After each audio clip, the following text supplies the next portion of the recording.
You know that spot where you're in line, maybe you're at an amusement park or at the zoo?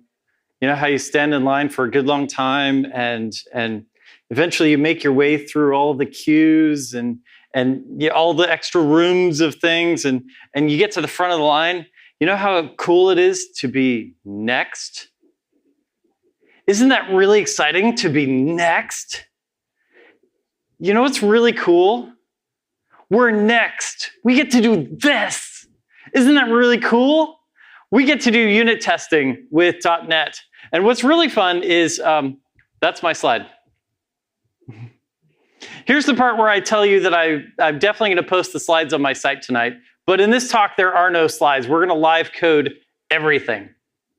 The code repository of what we're going to look at is already online, though. And so you can head off to robrich.org, and you can find this GitHub repository. Now, this GitHub repository, github.com/robrich/ a whole bunch of stuff. But let's head to robrich.org, and this is a much easier way to get there. So from robrich.org, we click on Presentations. Here's .NET Testing Best Practices, and you can head to the code straight there. So the code is online right now. Achievements unlocked. Woo! While we're here on robrich.org, let's click on About Me, and we'll see some of the things that I've done recently. Both Microsoft and Docker have given me some awards. That's really fun. I'm a friend of Redgate. AZ GiveCamp is really fun. AZ GiveCamp brings volunteer developers together with charities to build free software. We start building software Friday after work. Sunday afternoon, we deliver that completed software to charities.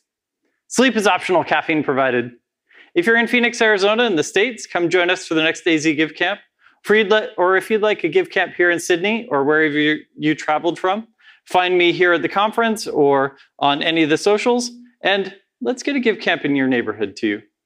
Some of the other things that I've done, I got to write a few books, I run some user groups, but one of the things I'm particularly proud of, I replied to a .NET Rocks podcast episode. They read my comment on the air, and they sent me a mug. And if you'd like a .NET Rock, no, I'm just kidding. They actually don't send any .NET Rocks mugs anymore, so I have one of the rare finds. It's pretty cool. So here's our source code. And what I like about this is that we have a start folder and a done folder. So you can clone this repository or download it, and you can grab exactly the content that we started with and build up to exactly where we're going to end up. Or maybe we'll start a little bit after that and we'll end before there, time constraints being a thing. But you can definitely begin where we begin and at that point, compare your solution with mine. And let's see if I made any mistakes. So here's our repository. I'll open it up in Visual Studio. And we've got this light switcher app. It's a class inside this fictitious IoT project, and our job is to test it. So we have a light switcher. It's not a stateful light switcher. We might turn it on when it's already on or turn it off when it's already off. But we have this light switcher thing. We have a motion sensor that's going to detect motion. And here's the light actuator, the code that we're going to use. We pass in motion detected, and our job is to test this method right here. If motion is detected and it's evening or night, then we should turn it on. Or if it's light, noon or morning, we should turn it off. Or if it's been long enough and it's dark, then we should also turn it off. And so this is the class that we need to test. Now I have created a sample implementation just so that we can see it. Here's our light switcher that's going to instantiate all the things and then loop on it. And in my motion sensor, I'm just going to flip the motion back and forth just so that we have some movement here. But ultimately, this is just kind of getting that everything set up so that we have a user of this application code. Okay, so our next step is to start building tests. Now we need a test project. So I would come in here and I would say, add new project. And we could choose MS Test or NUnit. In this case, I chose XUnit. And here's my XUnit test project. And we'll create a new test project. Now I've already done that. Here's our test project. I added a few dependencies as well. We'll see some of those dependencies come into place. but for the most part, I just added mock-u, and fluent assertions. Okay, so now that we've got a test project, let's create a test. Now, this will be kind of a simple hello world test, but let's say assert true. Cool, we've got a passing test. Well, let's actually try to run this test. I'll come in here into the test window, and let's open up the Test Explorer. And here I've got the Test Explorer. And so now with my Test Explorer, once I've built the code, I can see that I have my one test. And so let's run the test. And yep, we've got a green test. Excellent. Now, we could definitely run this test. Oh, it's discovering tests. It's finding the tests. It's running the tests. Now we've got a green test. Great, ship it. All of our tests pass. We could run the test from the CLI as well. We're here in the same folder as the solution, and we could say .NET test and .NET test, and it will run all of those tests and validate that we've got a passing thing. Cool. So it discovered our one test, and it ran that test, and everything passed. One passing test. Nice. Okay, now that we've got a test, we can run it from the CLI and from the UI. Let's build this out a little bit more. So I'm going to talk about the arrange, act, assert pattern. Let's say arrange, act, assert. Now the cool part here is I like to start with act. So let's say var actual equals x plus y. Now that's our add function. We'd probably call off into another thing. So now that we've got x and y, what do we want to assert? Assert dot true actual equals expected. Or I can say assert dot equal actual comma expected. Let's do that. Now that we've got the actual and the act and the assert, we can come back to the arrange, and we've kind of test-driven our test. That's pretty cool. So now we need int x equals 2, int y equals 2, int expected equals 4, and we can run our test, and we can see that that test passes. Now we got to see the arrange, act, assert pattern where we kind of set up the behavior that we want to do, and then we do something, and then we validate that we get the result that we want. But unfortunately, this test isn't great. And it isn't great because, well, the sample data that we have could lead to unexpected results. What if my implementation changed to multiply? Well, my test still passes. So I'm not really validating my behavior very well. The test data didn't really help me with that. Okay, so let's change this from x2 and y3 to x2 and from y2 to y3. Now I have an implementation that can help me, and so let's run this test, and we can say that nope, my test failed. Now my test failed because now I have more realistic data that will help me validate that condition and show me that my implementation is incorrect. So back to the Test Explorer. Now that we've got a failing test, let's fix our implementation, rerun it, and we can see our test passes. Cool. So we've kind of got a little bit of how that testing framework is going to get set up. We've built a sample test. Now let's come back here to our application code and get a feel for the tests that we want to write here. Now, in this implementation, we can see that we pass in the motion detected, and based on motion detected, we're going to change last motion time. Okay, that sounds like a good test suite to build. Let's create a new item, and we'll call this light actuator underscore actuate lights tests. Now this, I've very specifically named it my class name underscore my method name test, so I have a very clear path to what this thing is going to do. I love file scope namespaces. Like, let's make this public. And implicit usings are amazing. Okay, so we saw that we need a method, public void, motion detected, change last motion time. Okay. Now in NUnit and MS test, we might choose to call this test. In XUnit, we call it fact. Why did I choose XUnit? Well, the .NET team used XUnit to test .NET. I think that's a pretty good recommendation, so I'll go with that. Cool. So now if I just left it here and kept looking for my tests and I ran it, it would succeed. So I'm going to very specifically say throw new not implemented exception because I haven't written this. I want it to fail before we walk away. Okay, so we've got this one, change last motion time. Okay, well, if motion is not detected, then I don't want to change last motion time. So we've got another test there. Motion not detected, unchange last motion time. Or I'm going to say last motion time not changed.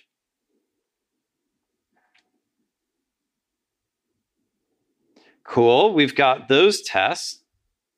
Next, we want to get the time period. And if it's evening or night, we want to turn the light on. So we could build a whole bunch of tests that say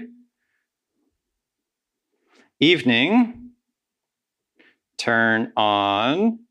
And then we could build another one that was night, turn on. And you can see where this is going. We're starting to, well, duplicate our code in our tests. Now, dry inside of tests is going to be a little bit problematic because we want our test to be super clear. But in this case, we can just say dark, turn on, and let's pass in some parameters. So I'm going to change this from fact to theory, and let's do some inline data. Now, I'm going to pass in evening, and I want it to turn on the light. And I'll pass in night, and I want it to turn on the light. So I'll pass in time of day and bool expected. There we go. Now we don't need this whole test. And to that end, as we're looking at this, we can say, or if it's not evening or night, then I want to turn it off. Then I don't want to turn it on. So let's add those as well. I'm going to say morning and afternoon. I don't want to turn it on. False. False. Cool. So that'll help us test this part of the code. We can also take a look at this. We want to say if it's dark, then let's turn it off. So let's say, if it's light, turn it off.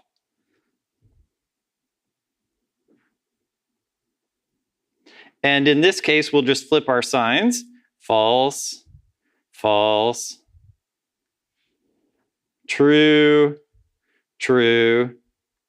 And I see one more use case here. We want to say, has it been long enough?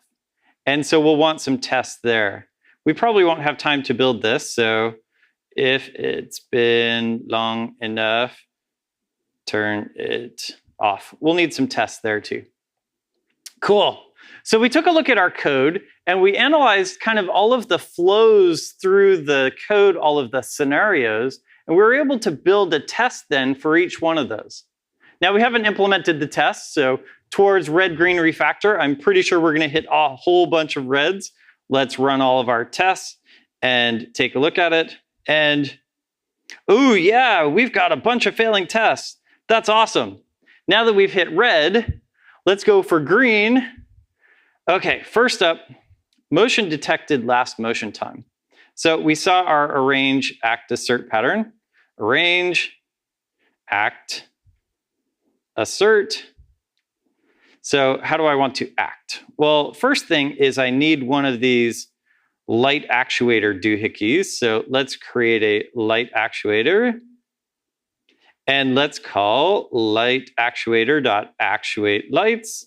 And motion was detected, so I'll pass in true here. Well, what is true? I don't know. I'm going to forget the moment that I walk away from this test. So I'm actually going to say, let's say bool motion detected equals true, and I'll pass in motion detected here. Cool. Now I know what that means. That's a great best practice to be able to label the parameters going into my thing. The next thing that I want to do is I want to say assert dot equal, oh, nope, not equal, actual expected. Okay. Well, expected. Well, actually what I'm after is, did it change? So let's say start time is new date time 2000-011. And I'll document this as value not important, just not now. If I look at that, it's like, well, is that value important? And so documenting that here is another great best practice as well. So what I want to say is start actual time and start time. Okay, so let's go grab date time, actual time equals light actuator dot last motion time. Cool.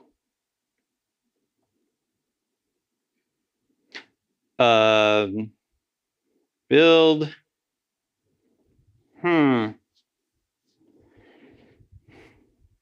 Last motion time isn't public, so I can't reach into it to go grab it for my test. Now, for my calling code, it's important that it's not public. I don't want my caller to futz with it. But in this case, I do need to be able to test it. So I'm going to change this to public and say public to be testable, not part of interface. I've created this note so that people coming behind me won't say, oh, let me actually add it to the interface. Nope, I need to be able to get and set that. So back here in my test, I'm going to set light actuator dot last motion time equals start time. And now I've got my test. Cool. Now I spent a really good long time debugging a test once. The test said, got 7, expected 5. Okay, so I debugged my test. And I'm like, but I got 5. I didn't get 7. So my code is working, right? No, I reran the continuous integration process and it said expected 7, got 5. And I'm like, well, turns out I had actually flipped my actual and expected, or was it supposed to be that way? And thus, I'm going to introduce fluent assertions. Fluent assertions is a really good methodology for being able to kind of write sentences here. I'm going to say actual time dot should, and should came from fluent assertions, not be start time. Now it is really clear which one is the expected and which one is the actual. I have never made that mistake again. Fluent assertions is amazing. Cool. So we've got this code. Let's run this test. Now we could run all of the tests, but this is the only one that I'm really worried about. So I'll just right-click here and run it, and we can see that it's now green. Excellent. We've got a green test. So we've been able to validate that if motion is detected, that it will change that last motion time. Now, doing the next test, copy pasta, let's put that in here and we'll say false, and it should be start time, and now I can run this test. Well, yeah, there's an argument to be made about parameterizing this test as well. Maybe we want to kind of lean on the dry principle, and yeah, we're going to do that coming up, but maybe we don't want our tests to be dry. Maybe we want our tests to be descriptive instead. If this is really clear, and this is a great way to explain this, then trying to create an abstraction where both of these things call it in different ways and pass mutating parameters, and there's layers of indirection, and yes, it's dry now. We haven't repeated ourselves, but the tests are now really unclear, and that's really unhelpful. So in this case, I'm going to choose to duplicate my code on purpose. So we have a passing test. Oh, wait, we don't. We have a failing test. Let's come back in here and take a look at this. And I love how it explains all of the things about this and explains exactly what happened here. In this case, it says light switcher not initialized. Okay. Light switcher not initialized. Where's that in my code? Well, it turns out that it's right here in my initializer. I have this singleton pattern. And this singleton pattern means that I'm only going to ever get one instance of the light switcher, and that's great. But that also means in my tests, I need to have a very specific one. How do I reset it if I do interesting things in my tests? So let's get rid of this singleton pattern. In fact, I'm just going to rip out this interface and delete this singleton pattern completely. Now I'll come in here, and where previously I was using that singleton pattern, I'm instead going to pass in that dependency, light switcher. This is C#12, and that is cool. That is a default constructor, and that allows us to pass in parameters, constructor parameters, in really elegant ways instead of having to do the public constructor and this. Yeah, that is amazing. Okay, so now I'm going to use my light switcher instance that got passed into my class. That's really nice. And now I come back to my code, and of course everything fails because now instead of doing this, I need to say,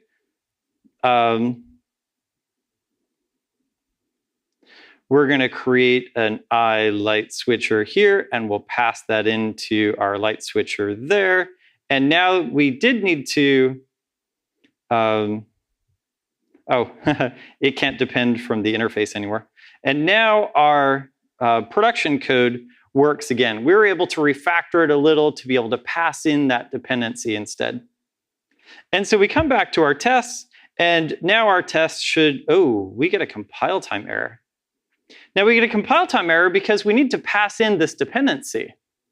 Okay, so I need to pass in a light switcher. So let's say public class fake light switcher implements light switcher, and we could build that and pass in this new fake light switcher. That's kind of a lot of work to build up this fake class.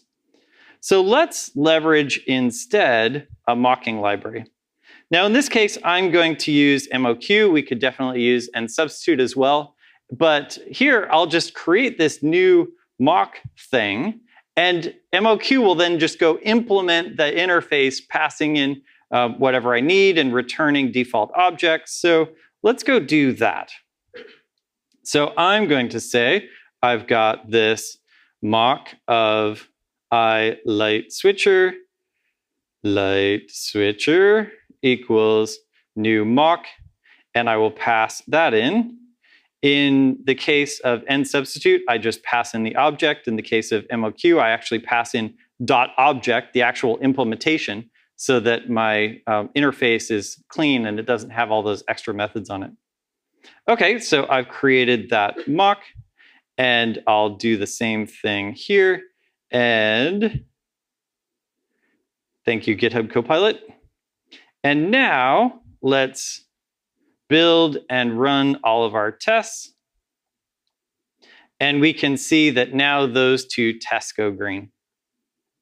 Cool.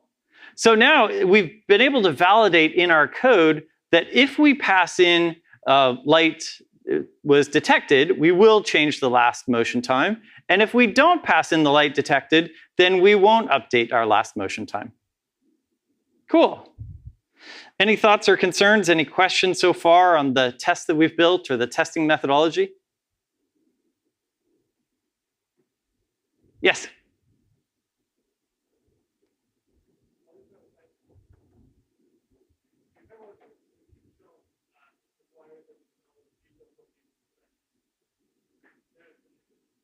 Ooh, it requires that I notice the details of the implementation in this case.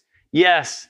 And so maybe it makes more sense to kind of take a step back and do more holistic tests rather than actually flexing the implementation. But in this case, we're less focused on that scale of, are we testing the right thing, and more focused on, how do we test it? In this case, we're not testing the light detector machine. That's, maybe we've got that solved. That isn't very risky. We're not testing the turn on and turn off thing. We're testing that core business logic, which is that, if it's dark, turn it on. If it's light, turn it off thing. So we have scoped ourselves down into the most riskiest place. But yes, we do need to understand the implementation. We're building very specific tests against that implementation. If the implementation changes, yes, our tests will need to change. Good call. Yes?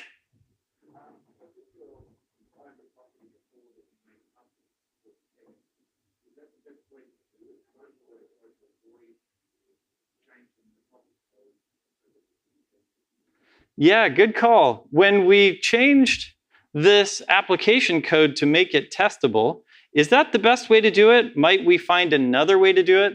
If we need to change our implementation, doesn't that say that maybe our testing methodology is flawed? Yeah, we could have left it as private. We could have marked our assembly as friends visible to. We could have used reflection to reach into it.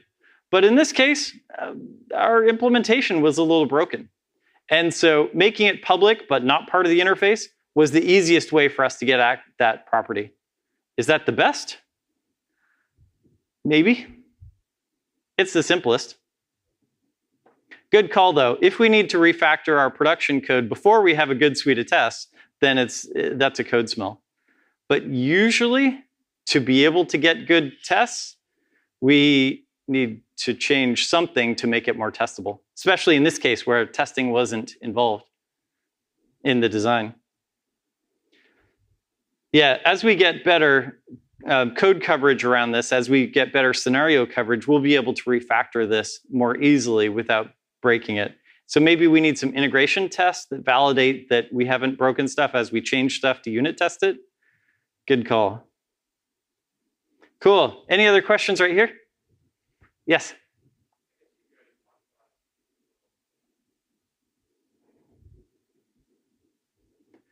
I didn't hear you very well. Can you say it again? Yes. Time is going to do really strange things. And we're not there yet, but I agree. Like, that dependency just looks really scary. How are we going to mock now? Yeah, the time provider could be really great there. We're going to skip that in this case, but I agree. Datetime.now is frightening. Okay, so let's jump in here to our next test. Now, we want to validate that if we turn it on, if it's dark, we'll turn it on. If it's light, we'll turn it off. So I'm going to start by just grabbing this and set it there. I'm not so worried about the start time right now. Motion detected is true. But really what I'm after, if motion is detected, and that's why I need to set it true, then I'll go after the start time. So I want to then take a look at this and let's say actual turn on dot should be expected. Cool. Now we've still got some problems that we need to fix, but we're moving in the right direction here. Really what I want to do is I want to take control over this get time period method. That's the time period that I want to inject. Now, unfortunately, this get time period is a private method inside this class. So I really want to be able to pass in whatever I want and have it return this specific thing, this time of day coming out of that. So let's break this in half. Let's say public class time period helper, which is likely the worst name, but now we'll make this public and we'll create an interface around that. Public interface time period helper. And yep, that looks great. And now we'll pass this, get time period string. There we go. We'll pass this time period helper into here as well. Now that I've got a time period helper, I'm not calling this directly. And now I can start to test that. Now, I did change our production code again, so okay, that's a little weird.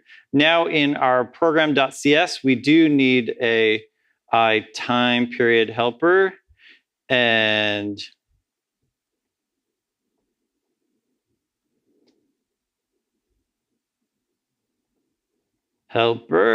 let's pass that in. I forgot the equals, thank you. Well, that kind of got old.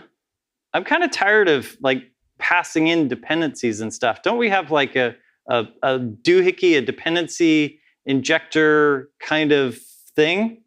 Well, in this case, I have a console app that I just built. But if I go grab Microsoft.extensions.dependency injection, I can create a new service collection. I can add my things to that service collection, and I can use that service provider to do this stuff. Now, this dependency injection is really good. If I create a new project, I can pull all that in, or all that will be pulled in automatically already. But in this case, I'm going to wire it up that way. So let's go grab the services, and we'll create an IOC container from the services, and then we'll reach into that IOC container, var light controller equals services.get required service of type light controller. And now we've done the IOC thing. Oh, this is IOC.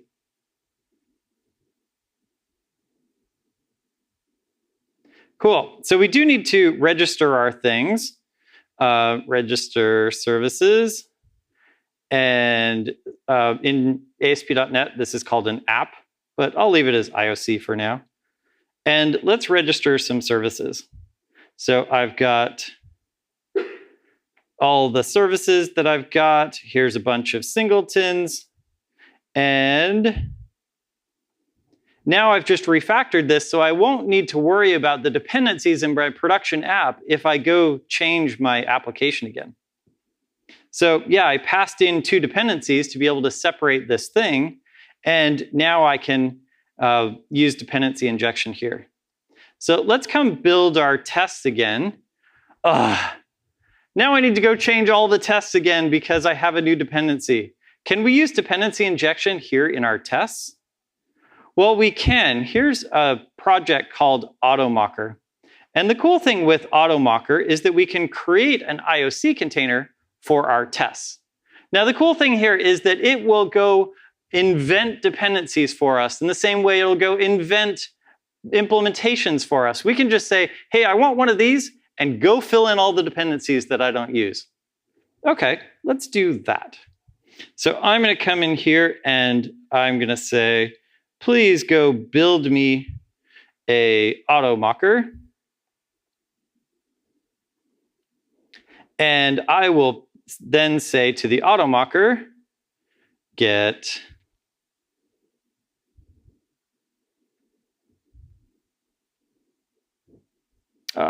I will say to the AutoMocker, where do I say?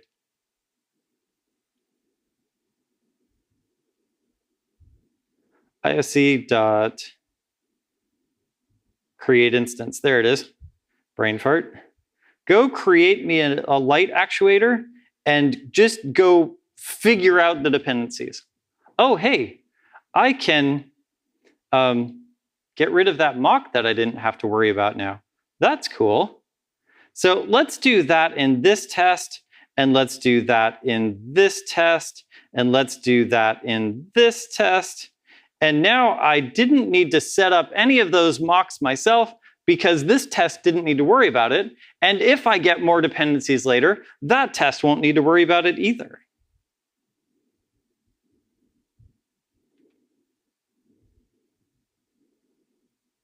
So now that I've got this,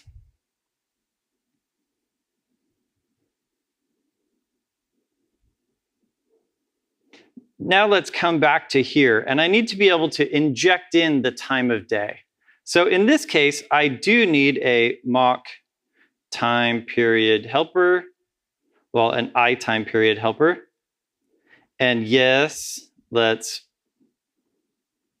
go reach into the IOC, create mock, nope, get mock, I time period helper. And the cool part is it will now construct a mock or get me the last one that I found. I could also create a new mock and pass it in. But in this case, I just said, hey, go get me this time period helper. And by the way, pass it into light actuator when you get there. Now, here in the time period helper, I want to say time period helper dot setup. If you call get time period, then I want you to return the time of day. Cool. Now I need to pass in a string here. I don't know what, or I need to pass in a date here. I don't know what date it's going to pick because it's, you know, whatever date it's set to. So I'm going to say it dot is any date time. And now, no matter what it passes in there, it will get this injected time of day that I wanted. And so now here in my application code, here I get the time period that I wanted. And now I can start to make some assertions on it. Cool. So I need to know if the light switcher was turned on. So I do need a mock I light switcher. And let's go look at that. Get mock of I light switcher. And here we're going to wire it up a little bit differently. Set up m such that m dot turn on. And instead of returning something, I want to know when it's called. So let's say callback. And I'm going to say, when this gets called, I want to say, actual turn on is true. Okay, let's go create an actual turn on. Bool actual turn on equals false.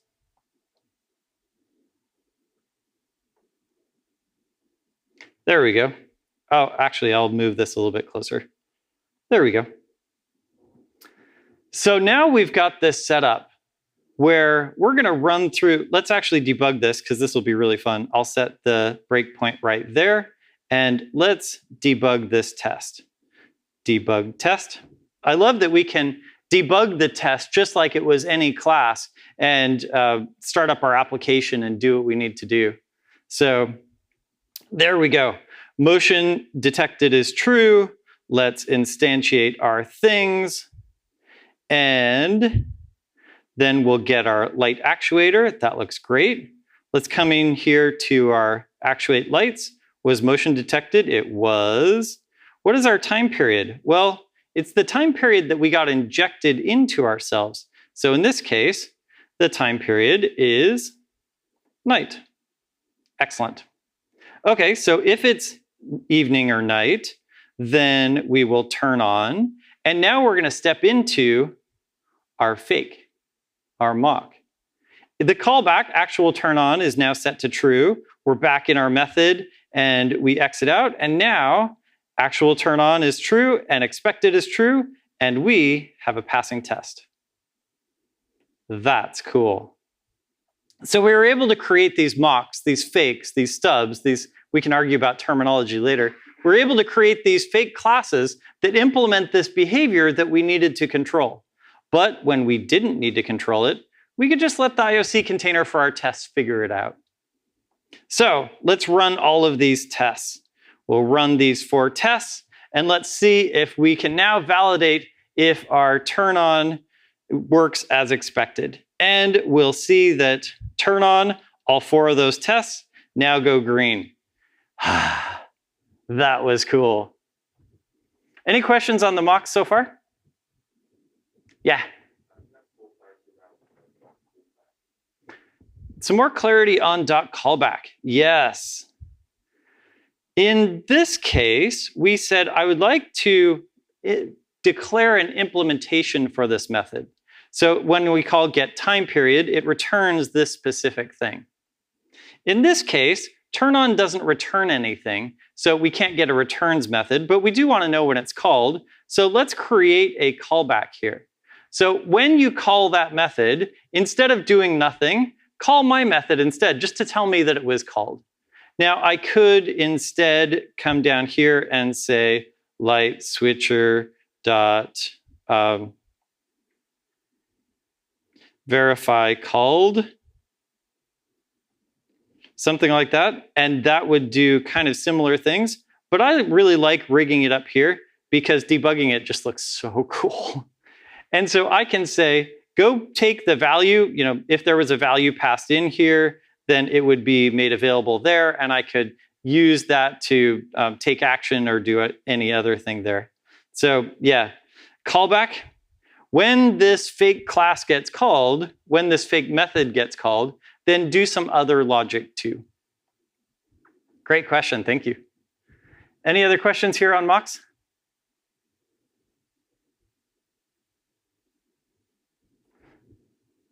Cool. So we got to see mocks. We also got to see IOC. And what's really cool about dependency injection and version of control is we can use it not only for our code, but we can use it for our tests too. Okay, so let's rig up this mechanism here, the turn off method. Now here in the turn off method, motion detected and, so we'll need motion detected to be false. That's okay. Let's say motion detected is false. And now we're not rigging up the turn on, we're rigging up the turn off. And actual turn on, let's rename this to be actual turn off. And that looks pretty good. Now, we just changed maybe 1 or 2 or 3 things in this method. We just kind of copy and pasted, and it's like, well, I know that don't repeat yourself is a really big thing, so maybe I can create, I don't know, this universal thing where I can kind of pass in all the, that would make my test really complicated. So instead, I'm going to very specifically choose to repeat myself to make my tests really clear. Now, ultimately, tests can be a great use case for documentation. They can be great for explaining the behaviors of the system. And in this case, that is more valuable to me than repeating myself in my tests. So I'm very specifically going to choose not to dry up my code and instead document that I did that for clarity. Cool. So let's run these tests. And now we can see that we have 4 more passing tests. Maybe. Oh, looks like we have some tests that didn't quite work as expected. Now, I love that we can debug that. Let's set our debugger right there. And let's take a look at these tests and see what we can find. We'll debug this test. And much like we would step through any code in .NET, isn't it cool that we can step through our tests? Okay, so our time of day in this case is morning, and we expect it to be true. Was morning one of the tests that failed? I don't think so. But let's take a look at it. Motion detected, motion was not detected. Is it long enough? Yes, it is long enough because the last motion time is so far away. I think we missed a dependency here. Now, in this one, we do need to say, nope, date time last motion time equals date time dot now. And we're going to say not more than a minute ago. Cool. So let's set our light actuator dot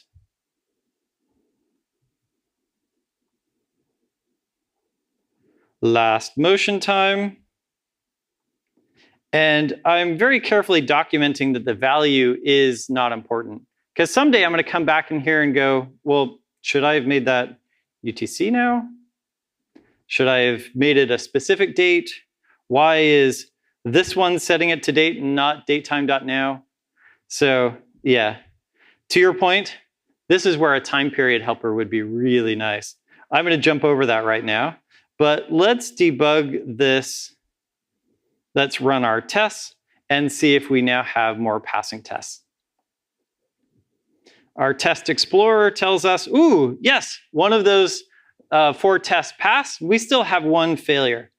Okay, let's debug that one. It's afternoon, debug tests. And so our time of day is morning. That's not the test that we want to look at. Time of day is evening. That's also not the one we want. Time of day is evening. Time of day is afternoon. That's our failing test. Okay, so let's go debug this. So our time period here is afternoon. That looks great. And we'll come in here and we'll say, is time period morning or is time period, ooh, noon? I think we've got a bug in our code. I think our tests help us discover a typo. That's pretty cool.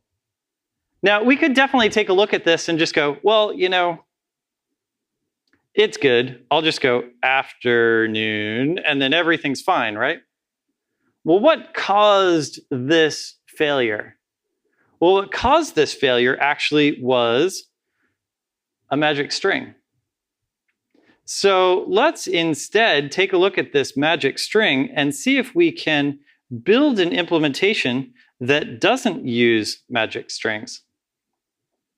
What if we created an enum that was the time period? And so here we'll have night. I almost magic stringed itself. Morning, afternoon, evening. And now, instead of returning a string, we'll return this time period. And here we'll return this time period. And here we'll return this time period. And here we'll return this time period. Now remember, this was a private method inside of our class previously. So I'm actually going to put this bug back so that we can see it. And so we only really need to change these 2 places. We don't need to change any of our production code at all. We don't need to change any of our tests except for the tests around this. So let's do time period.evening and time period.night and time period.morning and time period.noon. And we see very carefully now we get a compile time error because that code was not correct. Cool. So not only did we solve our problem, but we were able to refactor our code such that that condition couldn't exist again. Nice. I love how we were able to use our tests to be able to discover our code in the same way we could use our tests to repair our code. So let's change these to time period dot evening, night, afternoon, morning. And we'll do the same thing here. It's usually about here when Git Copilot kicks in and goes, can I help you with that? And I was like, yes, please. And of course, I'm on stage, so it's not. So that's weird. Cool. now that I've got the time period here, rather than the time, rather than a magic string and enum, then let's go run our tests. We'll run all of our tests.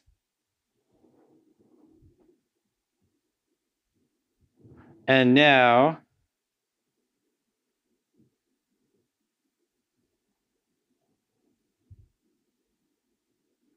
we have 11 passing tests. Woohoo! We win! The build went green! Oh, build. Let's do a build. That would be really cool. Let's create a build associated with this that can run all of these tests in our automated build system too. What was cool though, if we look at this code, we've now been able to validate this code, and we've been able to validate this code, and we've been able to validate this code. And I will leave it to you to validate this code because, yeah, playing with datetime.now is fun. And so that'll be an interesting thing for you to discover, how you can make datetime.now work the way you expect. But let's go build an automated build. So I'm going to come here into this project. And I'll come here into actions. And I can say new workflow. And now here in the workflow, I have lots of different options of what type of workflow I want to build. Now, in this case, I have a .NET project, so I could just pick .NET. It actually found that for me, which is pretty cool. But there's also lots of deployment strategies, lots of security tools, lots of integration tools. And ultimately, I'm going to use GitHub Actions here, but we could use Bitbucket, or we could use code build, or we could use any of the mechanisms. So I want to do a build, .NET build. So I'm going to run this on the main branch, and I'll do some pull requests on any branch. I'm not deploying it yet. Maybe we might want to separate pull requests and branch builds later. I'm also going to add workflow dispatch. And workflow dispatch is that build button right here. Have you ever committed a blank line just to kick off the build, and then deleted it to kick off the build again, and then added it again to kick off the build again? This creates a build it now button. Okay, so I'm not going to do a strategy. I'll just do it on release. I'll remove those as well. Runs on Ubuntu latest. I'm in .NET Core. And so what are the steps? Well, I'll check out. That sounds great. With fetch dep 0, I don't think I need that one. Install .NET Core. I think I've already got it, so I'm good there. I don't want to set up MS Build. I'm just going to execute some steps. .NET build and publish. And so I will run this script. I'll go delete all the rest of this.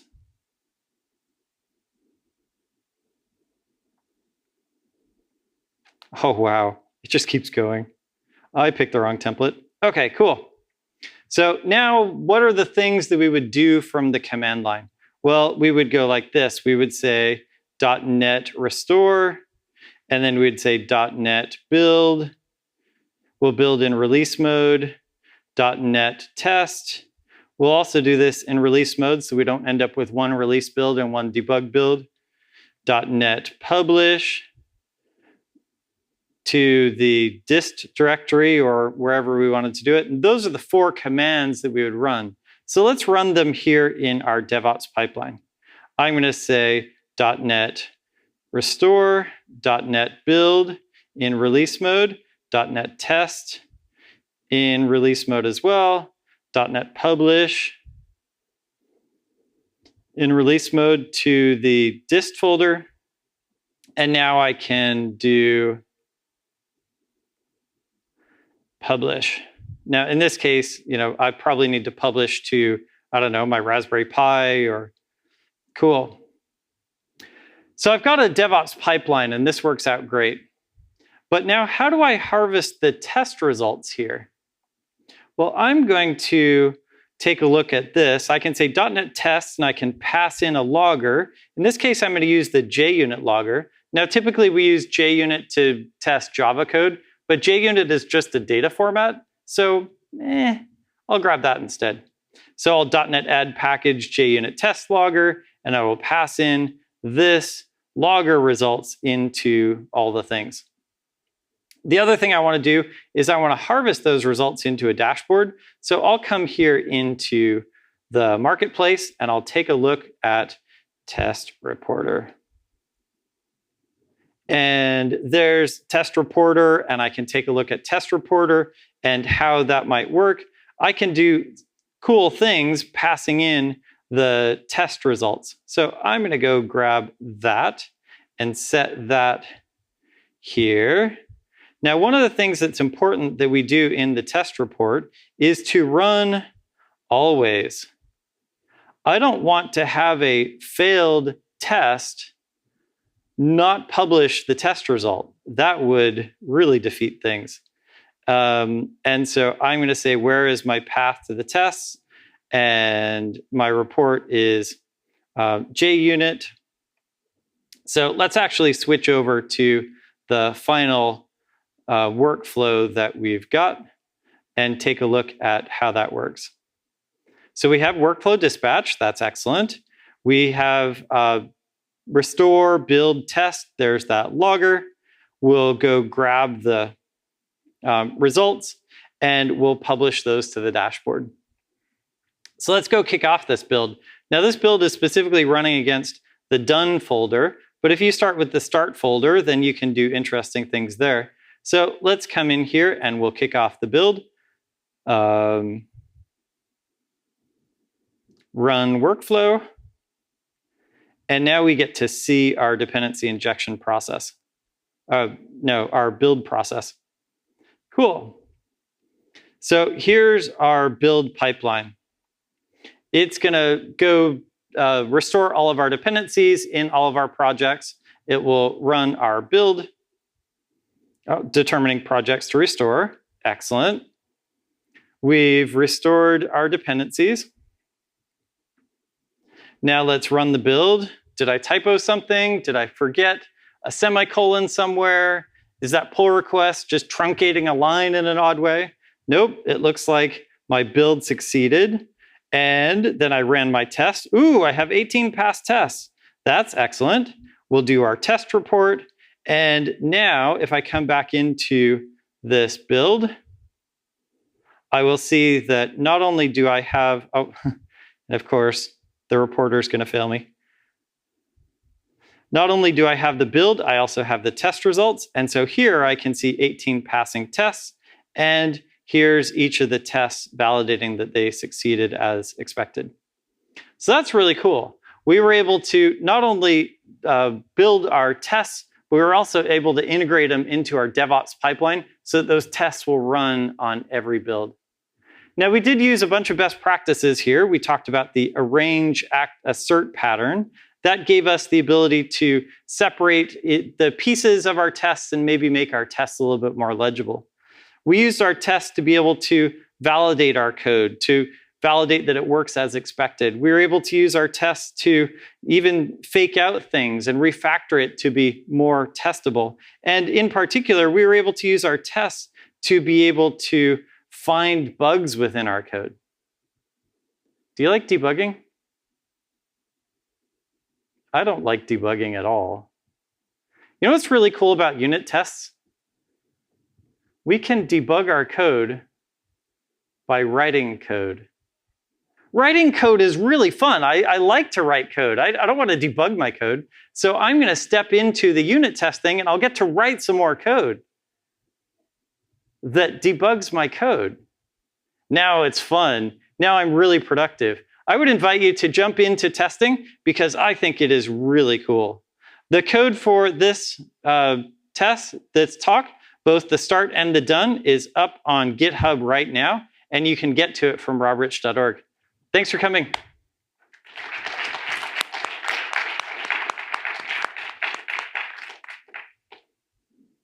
Any questions before we leave?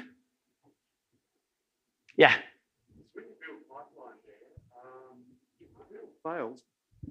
If the build fails in the pipeline, it's always going to still try to publish the results of the test, though. What will happen then? Ooh, you are correct. I skipped over a piece here in my workflow. When I was building it myself, I actually put the .NET publish line right here, right after the test line, instead of separating it into another piece that would happen later. Now that publish is only to get it from my thing into a local folder. I haven't published that artifact somewhere, but you're right. I probably should have done that .NET publish after I did the test publish. Good call. How would you run tests in Dockers? How would I run tests in a Docker container? Ooh.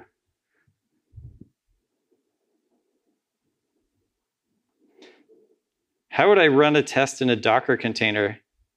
I'm going to open this with VS Code just so that I can pop it open. And I'm going to build a Lightspeed Docker container, Docker file. So I would say here, from mcr dot a bunch of stuff, .NET SDK 8.0, and I'm going to use Alpine. Copy in everything. And then what are the commands that we ran in our thing? We said .NET restore, .NET build, .NET test,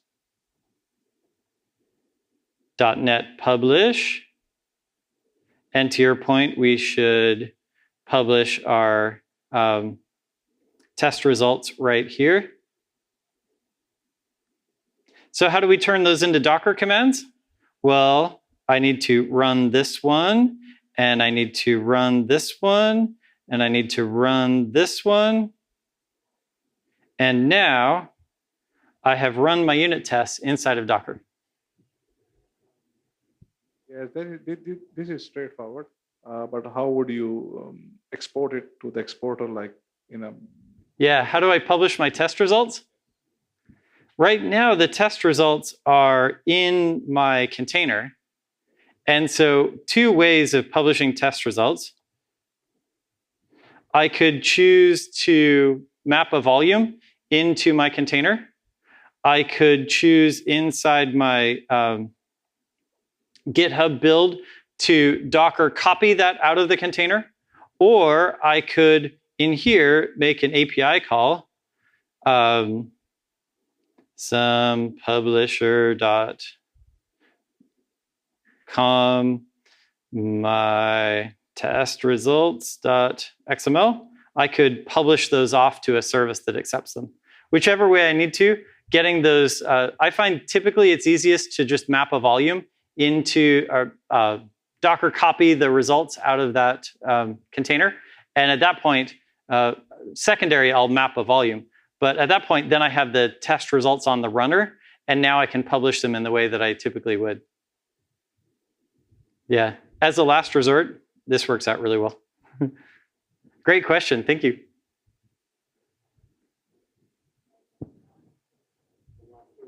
Yeah.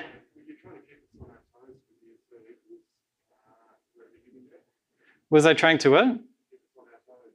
With the equals?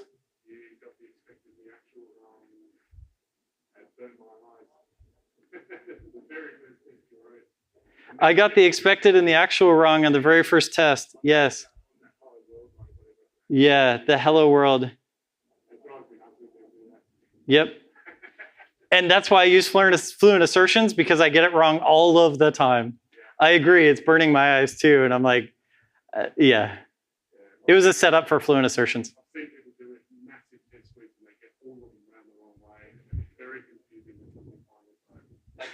Yeah. Thanks for coming.